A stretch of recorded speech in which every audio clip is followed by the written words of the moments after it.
Jesse was late Hey, yesterday, and here you are. Bam! Here it is. How'd that happen? You know what we did? We cut out. I realized that I was late. I realized it was time. I panicked and I hit the go live button. That's okay. You know what? I was talking to our guest, David Turner, who is backstage right now. And we were talking about, hey, is he going to do the quote of the day? Is he going to do the 2-minute skill? And in my mind, I had about 2 minutes to go over there and maybe piddle around a little bit. I got back and I'm looking at double zeros. Good morning, everybody. I just hope that David Turner is doing both segments. He's going to do both. He's stepping up to the plate. And we're already 45 seconds in. We've been talking about somebody. Y'all don't even have any idea, maybe, who David Turner is. If you're paying attention, you know, because he's been a part of the program in the past. He comments. He likes the show. Welcome, David Turner. What's up, brother? Good morning, everyone. Good morning, Bobcat Freddy. Good morning. Good morning. Real quick. Hey, we got to do that. Hey, we're off our game this morning. It's Tuesday, and I'm trying to get that rhythm going, man. Here, look, everybody take a deep breath. First Sip Sales Talk, let's go! There it is, the call of the wild. Let's get it started, guys. Man, I had somebody walk into my office and start talking to me, so I know. I saw that. Hey, I've been real. This is real, baby. This is real. David Turner, thank you for joining us. Me and you connected through LinkedIn. And tell folks a little bit about what you do and your kind of progress into sales here recently.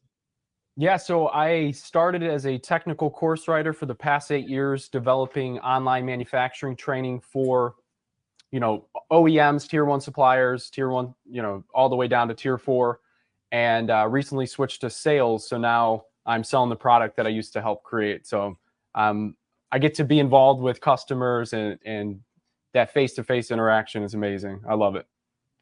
And going from that technical side into sales, what has that transition been like? You enjoyed it. What has been challenging for you? What have you said you loved it. What have you loved about it? Talking to people.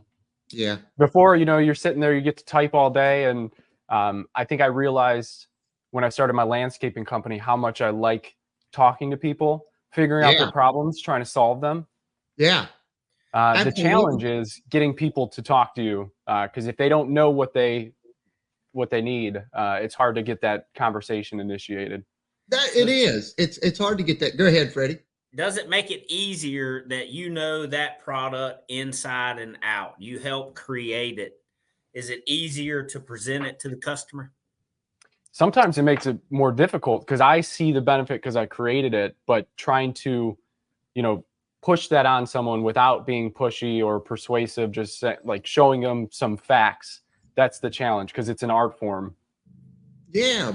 Well, you're a young man, at least compared to us. But you I noticed that you you too, Freddie. I'm throwing you in there.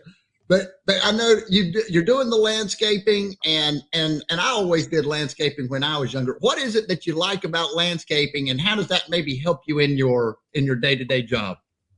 Having the little side business. I love lifting heavy stuff and beating up my body. So it's the same thing with exercise. I something about that physical exertion I really love.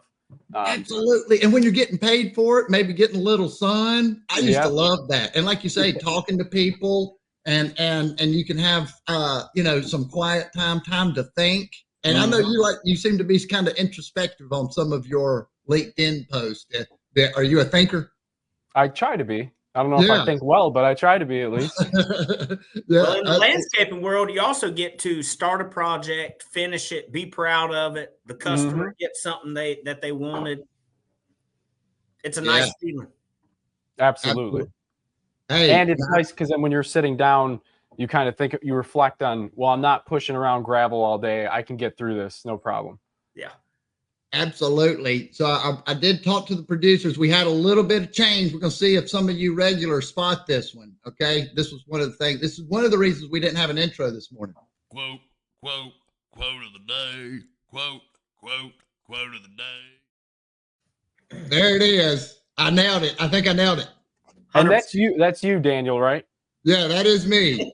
So, Just a little- Paul McCartney was the man of 1,000 voices. So you're the man of 1,000 voices for the sales world. Exactly. Yeah. Exactly. There's nothing average about his voice for sure. No, not at all. Yeah, we've got a few that have not made it onto the program yet, but they're coming. They're coming. And Freddie, if you'd come Thursday night, you might hear one of them live as well. So yeah, just saying, that might show up. So David, quotes. We all love a good quote. This show, folks, if this is your first time meeting or first time coming, please comment. Let us know that you're here. It's all about getting ready for our day. It's all about getting our mind right. For me today, I was running around a little bit like a chicken with my head cut off, but now we're going to have a good conversation here, and that's what it's all about. Comment. Let us know that you're here. David, give us a great quote. Either you run the day or the day runs you. And you, I like Jim Rohn. Jim Rohn, the man himself. Either you run the day or the day will run you. How true is that, Freddie Blanton? Well, here's the deal. That's probably our third guest that has mentioned something about running the day. And obviously, we bring on top-notch people. They're very successful. They're aspiring to bigger things. There's a formula here to success if you just pay attention. Run your day. You got to run it like a business because it is business. Set time aside. Do what you have to get done that creates the income, creates the outcome that you want, and then take care of the fires that may pop up. You got to be structured. How about this one, guys? When we talk about winning the day and running the day or the day will run you, to me that says win the day, right? And so just like a football game, it's got 4 quarters. Very often, man, the day starts bad. We have a bad first quarter. Man, this is a terrible day. That'd be like the end of the first quarter saying it's a terrible game. No, we've got the second quarter. We've got the halftime pep talk.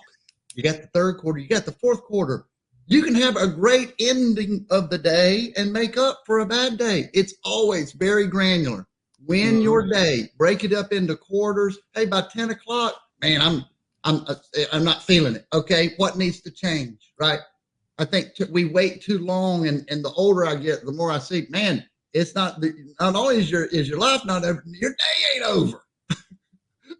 Your day isn't over. Do something. If you do one thing, day's going terrible. Man, I do not feel like doing squat. I've been this, and you do one thing that you really, really, really do not want to do, you can win the day. David, what does it mean to you? You can win the game. So it reminds me of a captain of a ship. They need to know their destination. You can't just expect you're going to get to that spot. You're going to get somewhere. It's not going to be the spot you want to be at. So what you need to do is prioritize what you need to accomplish for the day. And like you said, incremental, reach those goals. Hey, by lunch, I need to hit 25 prospects, and just keep doing that. And then by the end of the day, you look back and you got some celebration to do. Yeah. Now, does winning your day, I know you've got a family at home. Both of you guys got boys at home, families at home that you're taking care of. Does winning your day, does it only have to do with work, or is it an overall, all-encompassing, I must win my day? Everything. Everything. Brady, is that true? If you're doing great at work, does it matter if you don't get time with the boys? If I go home and I'm so tired or so worried about what I left at the office and I have zero time and effort to give to my family, the day was a bust. Mm-hmm. Yeah, exactly. They deserve the same energy that I give to work. Absolutely. Absolutely. That is winning your day. David, I feel like you agree. Do you agree with that? I agree. Yep, 100%. And I would say that's the most important, right? Taking care of the family. Make sure you reserve that some energy for them, or be able to flip a switch when you get home to have that, reserve energy for them. Yeah, and you guys are doing a great job. All right. Hey, our final segment. Here we go. Get ready. It's time for the 2-minute skill. the 2-minute skill. Let me say something. This is not easy, folks. Okay. Speaking for 2 minutes. Number one, when we start saying and speaking well and we feel good about what we're saying, it's easy to go overtime. When we don't know what we want to say and we try to say too many of the right things, it's easy to go under the time. Isn't it, Freddie? Oh, yeah. Yeah, you got to be dialed in. So David wasn't completely prepared to do this. He wanted to do the quote of the day, and I said, David, go for it. You've got this. So he's taking on the challenge, and we're going to turn it over now to him and see what he wants to talk about on the 2-minute skill. David? So one of the skills that I think everyone should try to focus on, especially in sales, is practice sincerity. You know, it reminds me of with the kids, sometimes you have to kind of get into that mindset to be playful with them. And it's the same thing with prospects or other people. Practice sincerity, because when you're sincere, you have that active listening. You build trust and rapport with people. So to me, that's one of the most important skills. And I know I'm very short on that. So, Freddie, yeah, if you want to comment on that. I love it. See, this is why I wanted you to open it up. Just what you just said. You said the kids, just like you have to get into the mindset with the kids. And I remember those days, right? You're in work mode. Their mind is in a different place. But when you can get to their place, it's awesome, right? When we can get in there, it's like, whoa. And the same thing is true when we walk into a sales situation. We've got all sorts of things going on in our head, and we walk in there, and the way that we really connect with them is to get everything out of our head that we've got going on, turn completely empathetic, and see if we can really, we're not trying to build rapport because we're trying to sell something. We're trying to get to know this person to see if there's a connection there, right? I mean, I completely agree with that. And it goes for what I'm feeling now. It goes for what we're saying too, right? If we say things that we don't completely believe when you're in front of a customer, they're not going to trust you. If the things that come out of your mouth, you're like, absolutely, positively, for sure, right? That and you only say that when that's true, they're going to believe you more. I mean, they're going to trust you. Because then you're also telling them when you don't know, right? They've heard you say, I don't know very much. Now, this I know. This one I know. Now I'm building trust because I'm showing where I'm being sincere. Freddie, what do you think? Well, have you ever dealt with somebody that's trying to sell you something and they won't listen to what you're telling them? It is so frustrating. They have commission breath. All they want to do is pass you down the assembly line, get their commission, and move on to the next sale as fast as possible. And when you're dealing with somebody like that, you recognize it quick when you're in this business. They're not sincere. They don't care. And I will not do business with somebody like that. I had a guy call me last week trying to set up something about a CRM. I'd watched a demo online. And the very first thing I told him was, I'm not the guy that can make this decision. Well, he kept hounding me and hounding me and hounding me. I told him 2 or 3 times till I got to the point where I said, why do you sound so desperate? And he just stopped. I was like, oh, you listened to that? He went right back into it. And I said, sir, I'm going to have to hang up the phone now. Boop. Oh, man. He was not sincere. He wouldn't listen, and it drove me to the point of hitting the red button.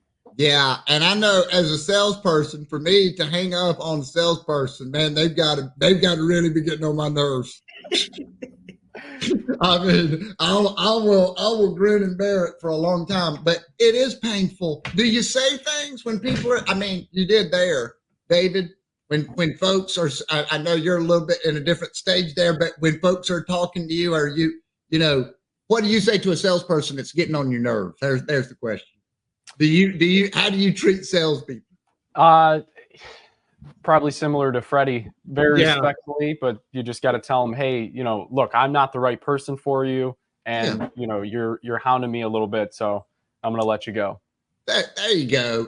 And at the end of the day, I think sometimes we overcomplicate sales. It's really playing with your kids in a certain way, right? It's get in the box with them It's get into their world. It's be sincere. Let's just be a good human being and watch First Sip Sales Talk and listen to people like David Turner to get you fired up. Be sincere for the day. Right, Freddie? You know what we should do today is run our day before it runs us. I like it. Jim Rohn. Hey, guys. Fantastic having you this morning, David. We've got a guest coming. Who's tomorrow, Freddie? Chad Free. Chad Free. And I don't know much about Chad. I'm going to do a little reading on him. He's going to join us tomorrow. If you're watching the replay, say hello. Tell us how you liked it. David, we'll see you next time, my friend. Thank you.